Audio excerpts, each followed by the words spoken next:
இதுதான் hello friends, உங்களுக்காகவே ஒரு halfly common question paper all இதுதான். ரிலேட்டட் ஆனால் இந்த சப்மிஷன் கொஸ்டின் 2023 10th போன வருஷம் ஸ்டாண்டர்ட் இந்த இங்கிலீஷ் கொஸ்டின் பேப்பர். இது வந்து மாடல் கொஸ்டின் தான். இந்த பப்ளிக் வந்து இது பார்த்துக்கோங்க. இந்த மாதிரி தான் கொஸ்டின் வரும். பார்க்க 2 பக்கம் 3 பக்கமாக பப்ளிக் கொஸ்டின் பேப்பர் இருக்கும். ஆனால் இதே தான் நல்லா விரிச்சு கொடுத்துருப்பாங்க. நல்லா பெரிய பெரிதாக கொடுத்துருப்பாங்க. ஒன்றும் கொல்லப்படாதீங்க. எல்லா கொஸ்டின்ஸும் இதுலேருந்து தான் வரும். கொஞ்சம் பாருங்கள்.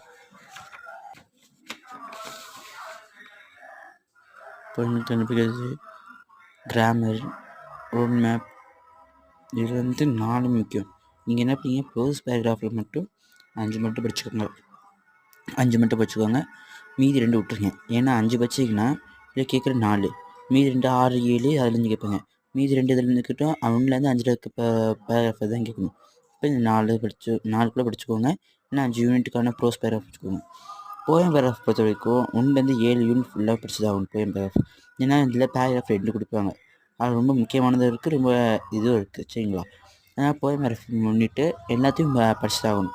இல்லைன்னா போயம் பேராகிராஃப் 1 படிச்சுட்டு இந்த எக்ஸாம்பிள் போயம் பேராகிராஃப் 1 எழுதிட்டு இது ஒன்று எழுதிங்கனாலும் 10 மார்க் வந்துடும்.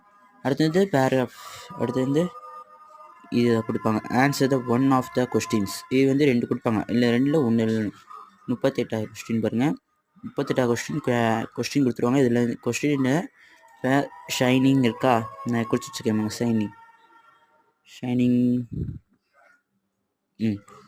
ஷைனிங்கா, இதுலேருந்து இந்த first line, the country shining was government by a prosaic leader who thought a warrior had a crow and cowardly shacking from anything suggestive of failing health and strength.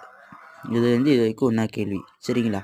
நீங்கள் என்ன பண்ணுறீங்க, இந்த ஷைனிங் வார்த்தை எங்கே இருக்குதுன்னு பாருங்கள். அந்த இடத்துலேருந்து எந்த இடத்துல முடியுதோ அந்த இடத்துல பார்த்து எல்லா கேள்வியும் அட்டன் பண்ணிட்டீங்கன்னா அதுக்கு ஒரு 5 மார்க் வந்துடும். அதுக்கப்புறம் section 4, answer any 4 questions. 39 easy. Advertisement 39 easy. 40ஓட 41 எழுதுங்க. 41 ரொம்ப ஈஸி. நோட்டீஸ் ரைட்டிங் ரொம்ப ஈஸி.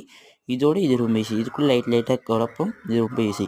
எப்படியும் நோட்டீஸ் ரைட்டிங் போட்டு இதில் இருக்க பாதி விஷயத்தையே எழுதிட்டோம்னு வச்சுக்கோங்க. இதில் இருக்க பாதி விஷயத்தையே எழுதிட்டோம்னு போட்டாங்கன்னா நம்ம 5 மார்க் கிடச்சிடலாம். சம்மர் ரைட்டிங் பொறுத்த வரைக்கும் ரொம்ப ஈஸி. நம்ம வந்து ராட் காஃபி, ஃபேர் காஃபிலாம் ஸ்பெல்லிங் மிஸ்டேக்ஸ் இல்லாமல் எழுதணும். அடுத்து வந்து பிக்சர் கம்யூனிகேஷன் பார்த்தீங்கன்னா நடக்க எல்லா நிகழ்வும் எழுதணும். உங்களுக்கு ஒன்று வீடியோ போடுறேன், அதில் வந்து பிக்சர் கம்யூனிகேஷன் எப்படி எழுதுறது, முக்கியமான வேர்ட்ஸ் என்ன, முக்கியமான இது என்ன அப்படின்னு உங்களுக்கு போடுறேன். அடுத்து இது ஐடென்டிஃபை த எரர்